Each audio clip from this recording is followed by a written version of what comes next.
Unknown Number, the High School Catfish, a documentary on Netflix. If you haven't watched it, go back right now, watch it, and then come back to this YouTube video or to the audio podcast. This is your warning. I'm gonna give you all of the details, lots of spoilers, and my voice is it's very sore today, so please bear with me. On the surface, it looks like bullying, right? But the truth is, it's so much darker. It's very sickening.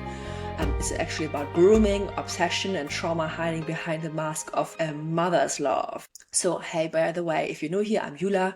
I'm an anxious attachment style coach, and I usually help anxious attachers help them become more secure within themselves. And it's not really about deep traumatic impact, it's more about smaller traumas. It's about like perceived abandonment, and then the impact it has on you. Anything that happens in childhood really impacts us as an adult and creates anxiety within us, insecurity. And if you have usually an anxious attachment style, you get very insecure, need lots of reassurance, validation, because you always fear someone might leave you. And you're usually always the chaser in air quotes in the relationships, not just romantic, but also in friendships.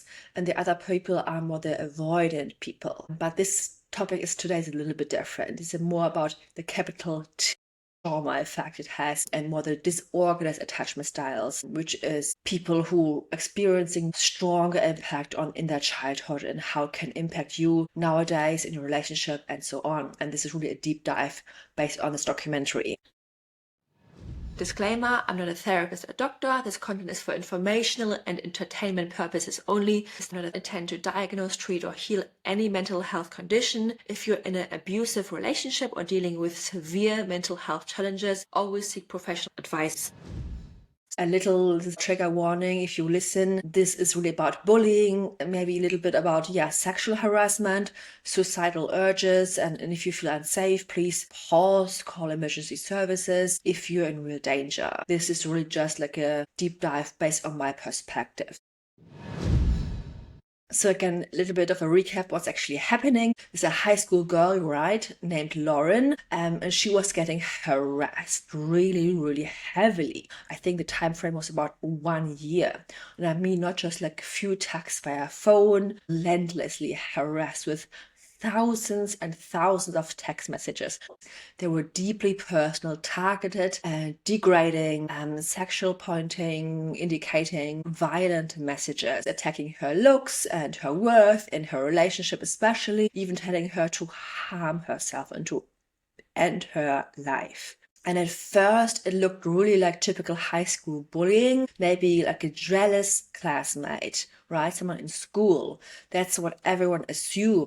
But after like a huge investigation, I think the FBI got even involved. The truth came out, and it wasn't a classmate. And it turned out that the number that always came up, it was her own mom. Absolutely disgusting. You must be deeply, deeply troubled to be able to do this to someone, especially to your kids. So it turned out to be Kendra, her mom.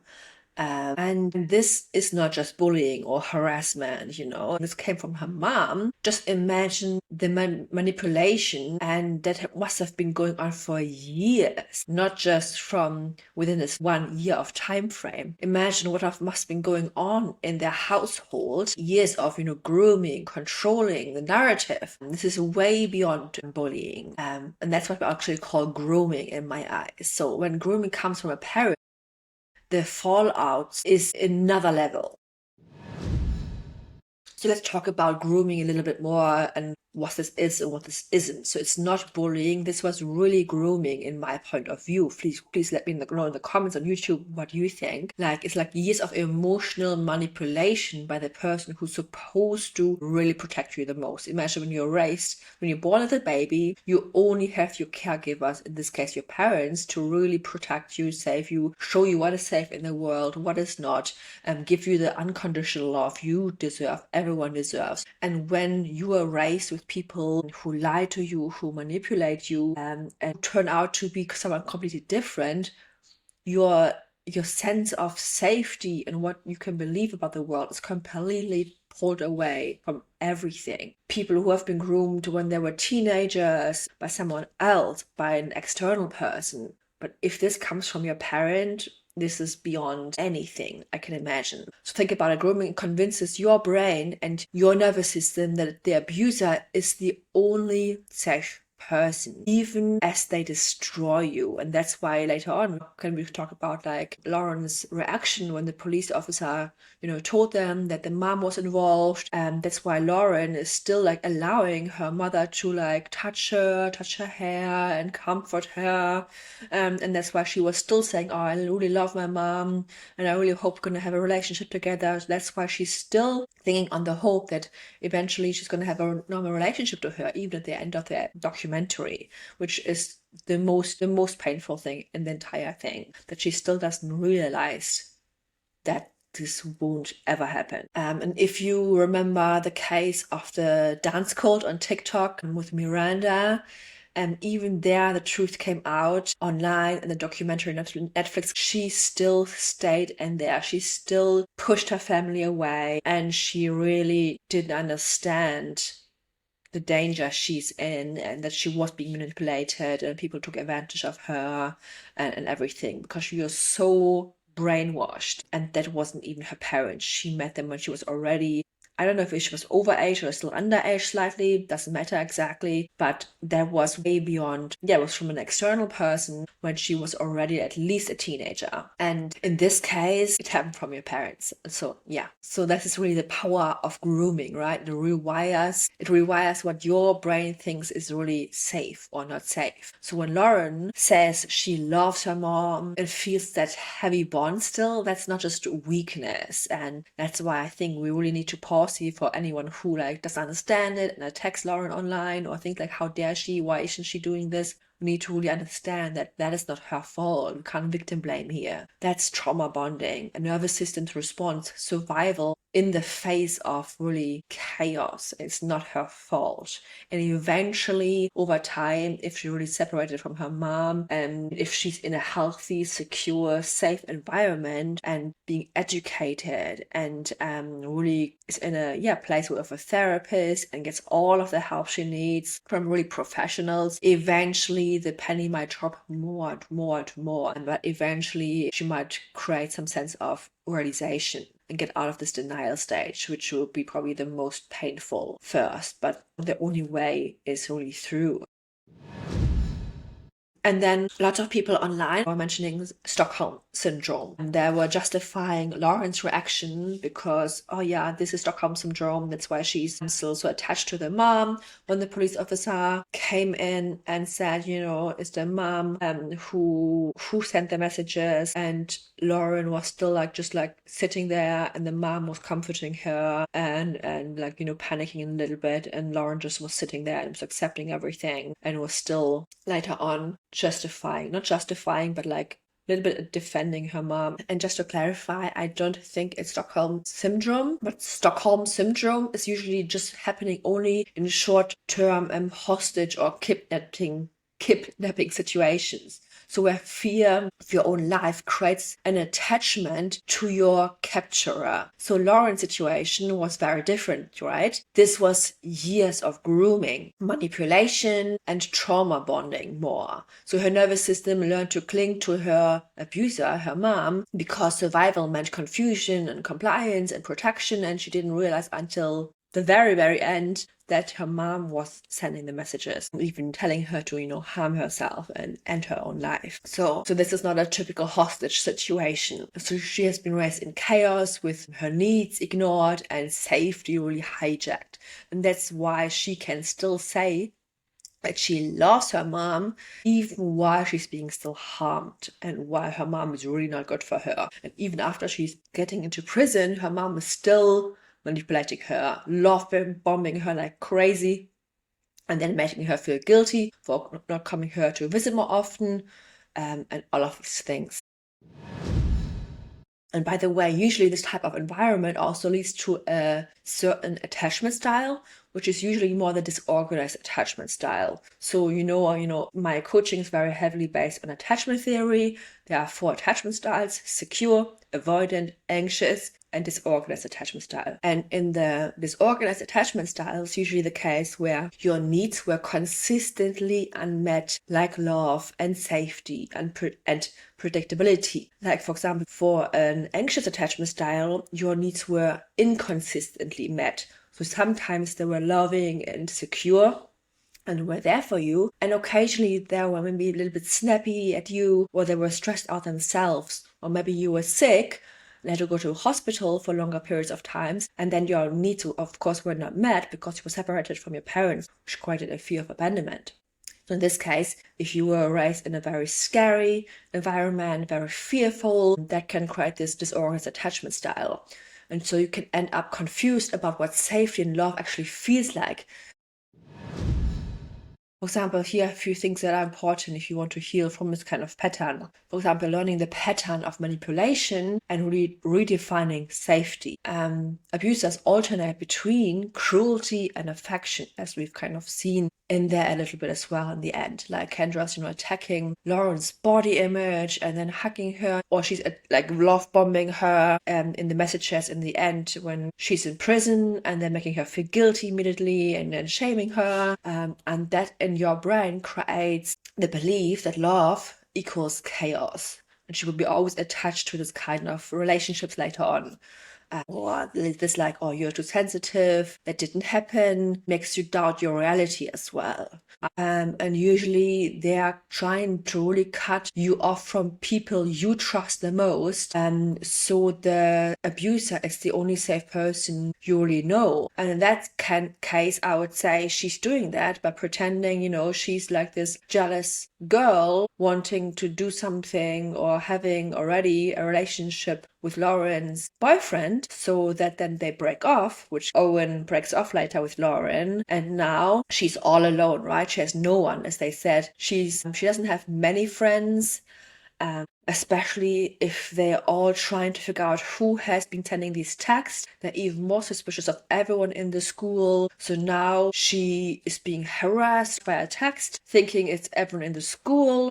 She managed to get the boyfriend to split up with Lauren, and then she has no one. And then guess who she comes to get comfort in? It's her mom. So that's exactly the super dangerous part here. She really makes her feel so alone that the mom is there as the only person in the picture to be the safe spot, the safe rock, which she is not. And that really, really makes me so angry. Also to mention, what is safety really, right? Your safety is really more like a calm, steady, predictable, feeling and presence, and really where boundaries are being respected. I feel like a lot of times nowadays in the dating scene, everyone is still going for the butterflies, for the person who, gives to this unpredictable pattern as well, over the steady calmness, over someone where you know what you're getting into. And I think a lot of people are wired for this because they have an anxious attachment style and because of their upbringing. So I think it's very important to know safety is this, to then creating your new environment, your new comfort zone, and getting more attracted to this kind of love as well. And the first step here is really finding one place, routine, one trustworthy person that really makes you feel safe as well. So then you can create safety more within yourself as well. Because I'm a huge believer in you have to create safety for yourself. But as a kid, you don't even know what safety is. You can't really create safety in setting boundaries if you don't even know what is safety. How does it even look like? I can't say no to my mom if you think your mom is your safe spot as well. It's very hard. She really needs all the help, professional help as well. So then also things are she could do or someone could do in that situation, really eventually spotting things like love bombing that we can also do in the dating world nowadays, noting sudden swings from love and affection in an extreme way, and then suddenly cruelty or being taken away or being silenced completely. I think some people do love bombing in a way that, I didn't even realize that I'm doing this, but some people really are aware of it, like her mother. She does it in a sick way. And learn to notice your body. When do you really feel tense and panic and your heart is racing? or feeling maybe numb already and dissociated from the body. I feel like in the moment Lauren was told with the police what's happening, that her mom was behind it, she was just like numb and out of it. And that is also a way for your body. That's really a protective way, and it's a beautiful way, because in the moment you're feeling so much emotions that your body thinks, you know what, we can't handle it. It's so painful. We can't run away. We can't fight that threat. So we're going to leave the body right now as a way of making it less painful so you don't feel it. And I feel like dissociation, that could have been in the moment was what was happening for Lauren in that moment. But that's also a sign of there's a threat here. So that's something to note afterwards, maybe eventually if you come to your senses again. And eventually, of course, boundary setting is a huge important step. Something like, who's safe for you? What can you do to control, what is in your control? You can't predict what, your mom does if she's the one you need to set a boundary to, or what other people do when you're going on dates. But you can protect yourself by walking away, saying this is not happening, and again, remove yourself from the situation.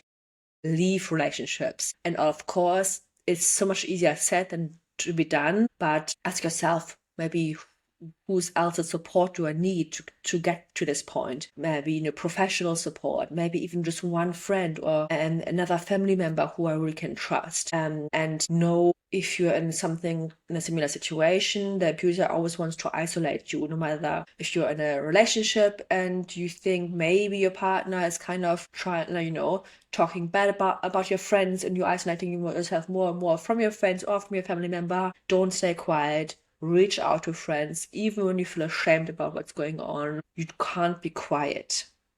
And if you feel ashamed, there are online sources as well where you say, you know what, I'm not sure what's happening here, but this is how I feel. This is what happened, just to get help as well. Because the worst is that you stay quiet and you're not sure, and you're drawn more and more to that person who might be the worst person for you in that moment. And you can also track patterns, like journaling daily. You can help really realize what are the facts and what are the feelings, what is actually happening, to find a pattern of what is actually right here, to find something else for yourself. Like, am I actually in danger? Where am I thinking am I in danger? You can find so much out for yourself when you're journaling. It can help you find intentional harm. It can help you to separate intentional harm from normal conflict. Because in the moment you're triggered, or your heart is chasing, and you are like feeling intense because, for example, in Lauren's case, she's being, there's so much harassment going on. When you're always triggered, you can't think clear. So you need to have a moment of like, you know what, this is my way to release my anxiety, or even let out all your feelings on a piece of paper. And what I really want to talk about is also this really sick view of what is called protection, with air quotes. When Kendra is framing her controlling and manipulative behavior as protection. That's what she's basically saying in the documentary. These were her exact words. She said she wanted to control Lauren's outcome, her daughter's outcome, to keep her close as a way to protect her. And she explained this came after a phase where her own trauma resurfaced after giving birth after a few years. Kendra had explained that she was sexually abused as a child, and after giving birth to Lauren, she said she wanted to prevent harm from happening to her own daughter. But the way she went about this, wow. Harassing her, bullying her, sending messages, telling her to end her life, manipulating her, controlling her every single step. That is not protection. That is control, obsession, abuse. This is how twisted her mind is, right? But the impact on Lauren was devastating. Trauma, confusion, and disorganized attachment tendencies. This is a really strong example of how past trauma can be twisted into harmful behaviors towards someone else. Even a child with fear and ego overrides actual safety. And in the end, I go even deeper why a mother would even do this.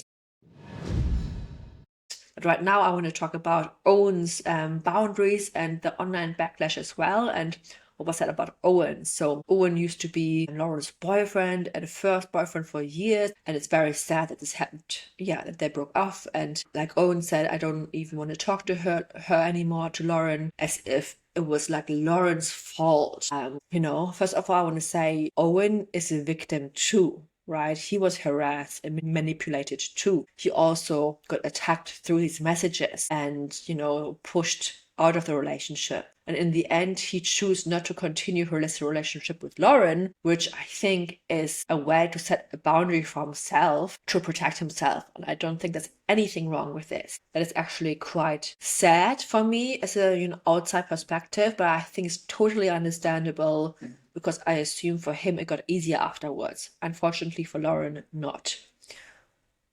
But again, you have to take care of yourself first before you can, take care of other people. So I think in that sense, I do agree with that. However, it's sad that afterwards, after everything, he didn't reach out.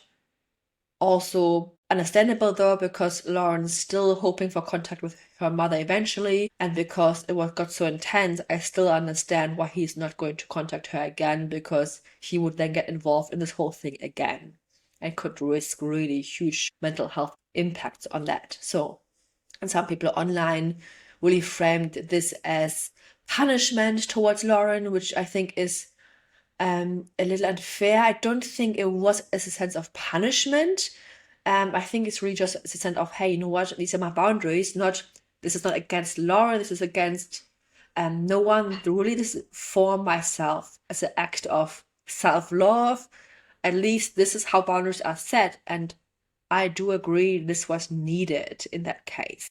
I mean, I'm actually a little bit like 50-50 here, because I think you shouldn't really change the way you act because someone else is attacking you. But in the end, you have to do what's best for you and for your health in the moment. And that was a very, I think it was a very even dangerous situation for both of them. So I understand it.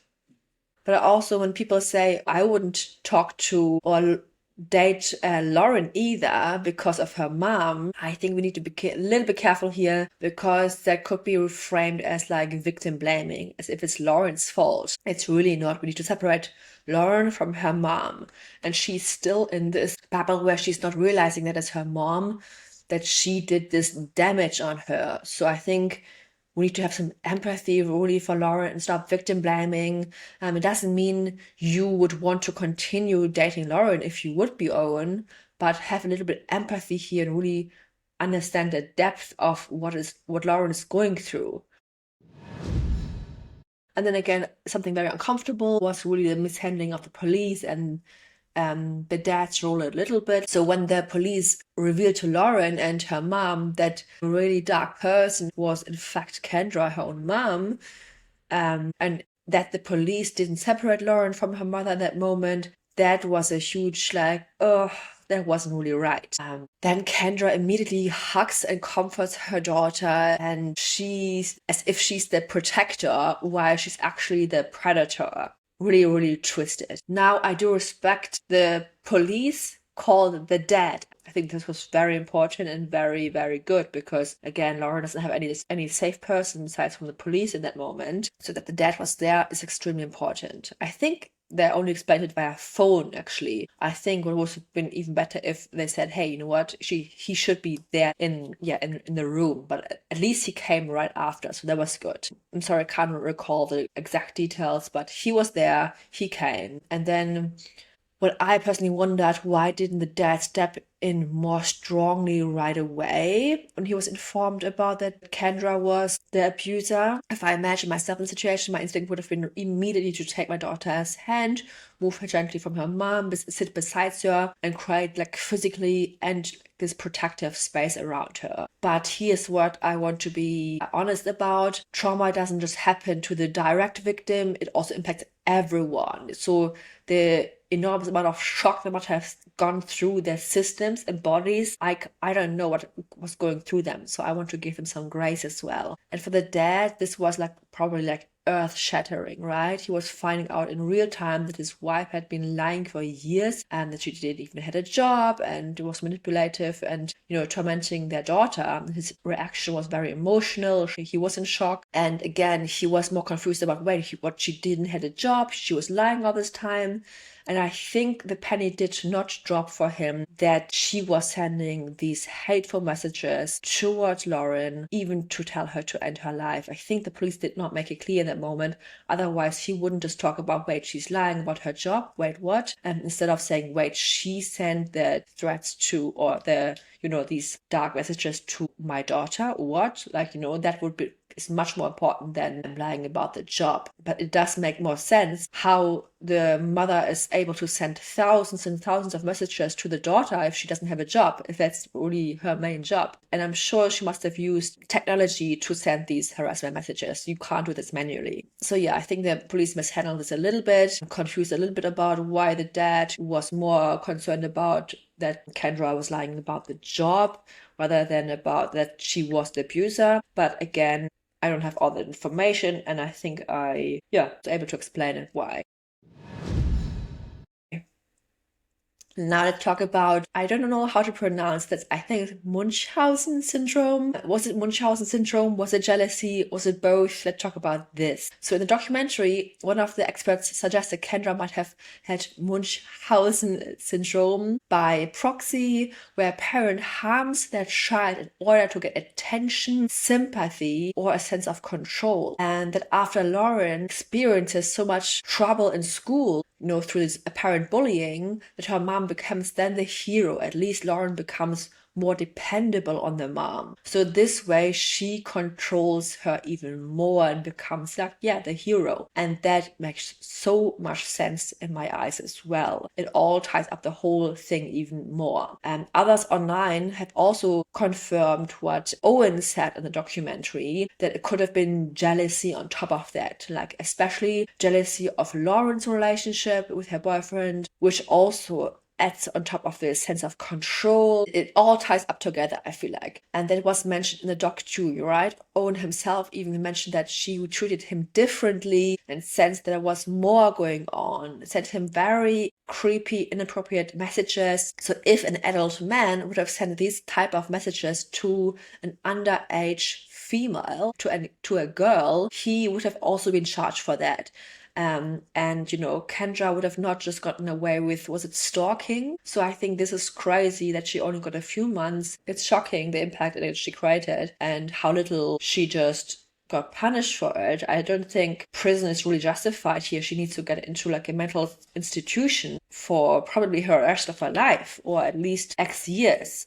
Because I'm not sure if whatever she has can be even healed. And, really, I think Kendra's fixation on Owen is very much in a predatory way. That was also mentioned online in the comments, and I kind of agree with that as well. So when the police asked Kendra if jealousy was even a part of it, she denied it in the moment, but I don't think that was very convincing when she said, oh, no, jealousy, no, that there was nothing else going on. So here's my take. Whether it was Munchausen syndrome, jealousy, or both, what makes this so vile is that the one person who should really love and protect you the most was really the one who was tearing her down and robbed all sense of safety within herself, not just for a few months, probably for the rest of her life. And that betrayal doesn't just hurt in the moment. It rewires your entire sense of safety in all kind of relationships, and that will impact her mental health and her physical health as well. So that makes me so angry, and I just can't understand it. But why really would a mother do this? So I just wrote down all the things we know and to make sense of it. So from what we know about Kendra's behavior, seems she's really driven by a toxic fear of unresolved trauma, obsession, and really possible mental illnesses, right? So she's experienced sexual abuse as a child after Lauren was born. Those fears return, creating anxiety about her daughter's safety. Again, not an excuse. I'm just listing down the things that we know about her so far. And instead of genuinely protecting Lauren, Kendra tried to control her life to manage her own fears and insecurities. insecurities, sending harassment, bullying, and even, pretty graphic messages. There was this hyperfixation on Owen because of maybe controlling reasons, maybe because she was jealous, maybe because she wanted to make Lauren, her daughter, more dependent on herself, and sending really graphic messages as well to Owen. And the police didn't act on this at all. So this could really reflect jealousy or fixation or fueled by abusive behavior or. Because Lauren had relationships and experiences outside her mother's control, Kendra may have been jealous, feeling threatened by her daughter's independence. And this framing as protection allowed her to just justify her behavior, right?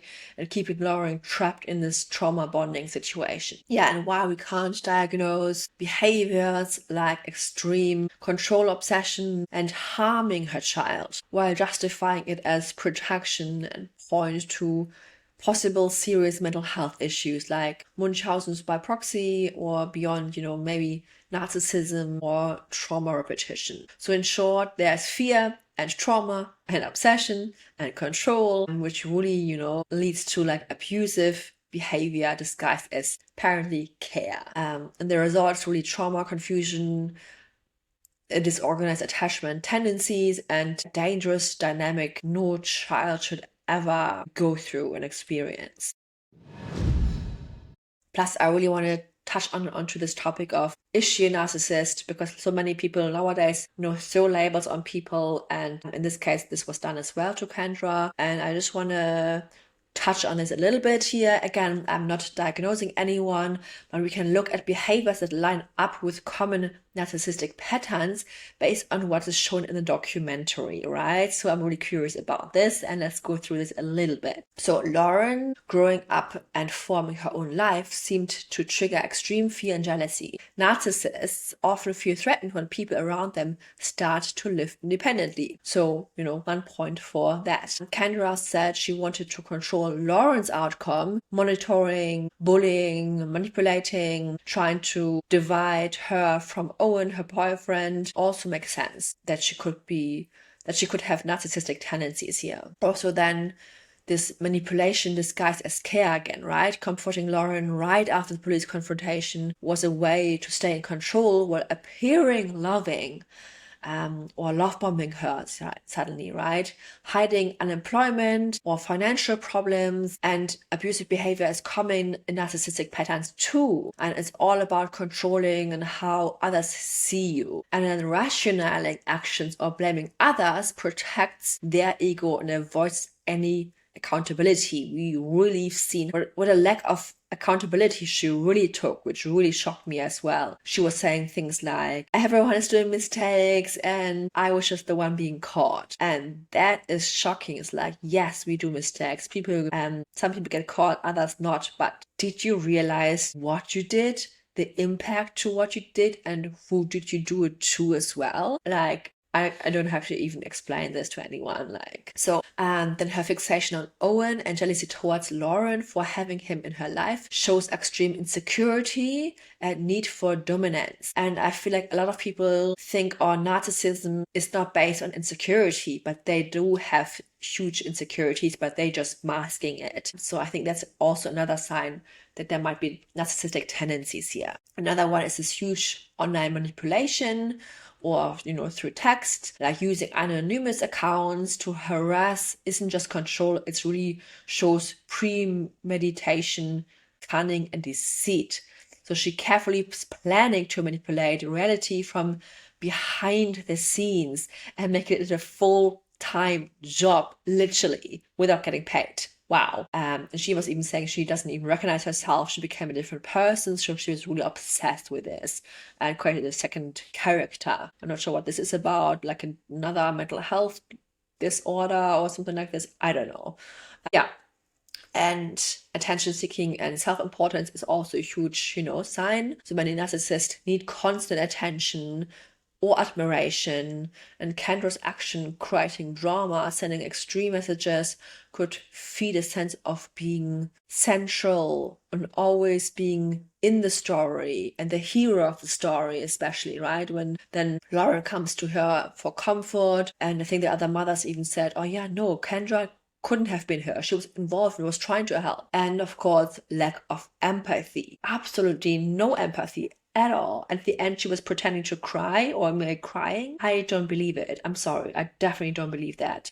Despite the harm she caused, she repeatedly showed no real remorse or understanding of Lauren's pain. Narcissists often struggle to truly feel or acknowledge other people's emotions. So I think if those tears were real at the end of the documentary, I think it was more like she was feeling sorry for herself. Boundary violations is another one. She repeatedly ignored Lauren's personal boundaries, emotional limits, and Owen's and her partners or her husband's. We don't have to say anything else to that, right? Then there's gaslighting and confusing reality, hugely sending contradictory messages, blaming situations on Lauren or others and making her doubt herself is classic narcissistic manipulation. And after sending horrific messages or harassing Lauren, she immediately switches into comfort caregiving, like hugging Lauren right after the police came in and revealed the situation. And this creates confusion in Lauren's nervous system. Like, wait, is she bad or is she good? Am I safe or am I not? Who can I trust? What is going on? And the brief safe moment reinforces Lauren's attachment to Kendra, unfortunately, even when Kendra is the abuser. And even if maybe Lauren kind of knows this by now, she is a child still. She has been through trauma and she needs comfort. So like a child, very young, doesn't know how to self-soothe. They need co-regulation. So when you're a baby, when you're a young child, you need someone else to comfort you, to make you feel safe. And if you didn't have that or was raised in this twisted environment, you can't feel safe.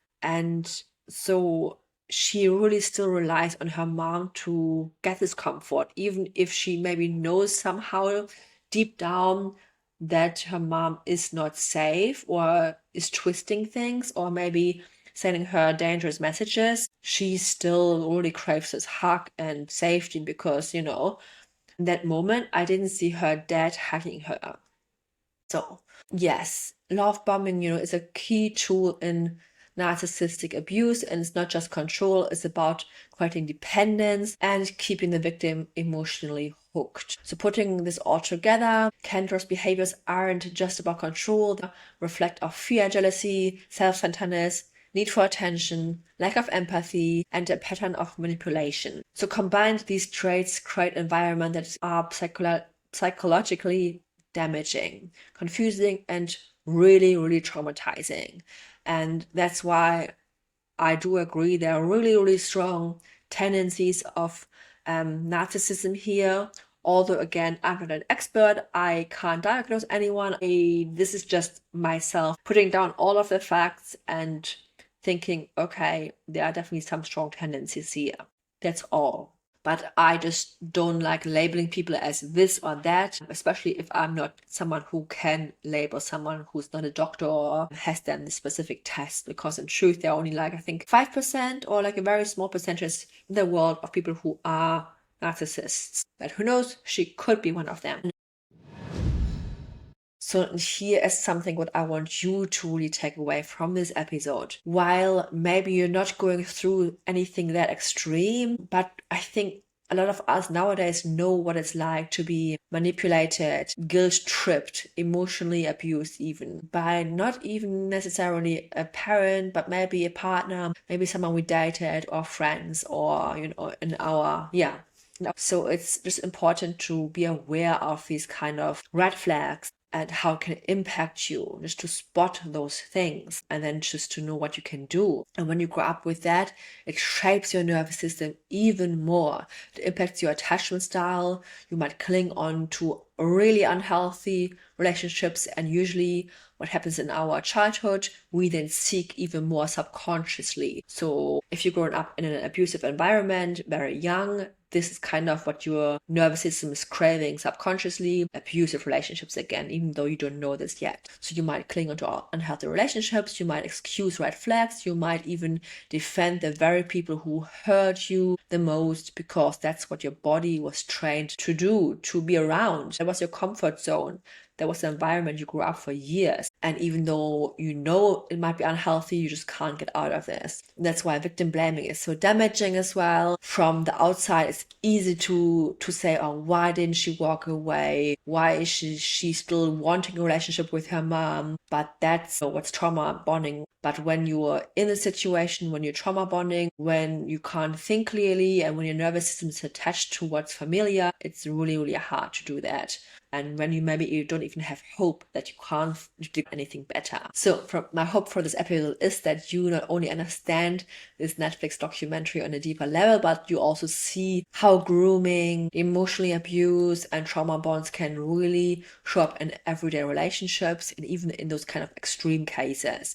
I want to be honest with you, if you're still in the middle of a deep traumatic experience, I am probably not your coach. You still really need a specialist to guide you through this and to heal those traumatic experiences. I am not a trauma expert. That's why it's really important, if you want to work with me, hop on a free call with me or to write me an email to really make sure we are aligned and we are a good match. And I work with people who usually have an anxious attachment style, and some even do have a disorganized attachment style, but usually they have already done therapy, they have already sought help through the bigger traumas, and now they're ready to do more the transformational work and really take on board what I say, apply everything, are ready to consistently work on themselves and really open for new suggestions, are really taking 100% accountability for their own actions, open-minded, and then attract a different kind of relationships and a different kind of comfort zone for themselves. So if you've already taken the first steps and maybe have a disorganized attachment style, feel free to reach out to me and check if we're aligned and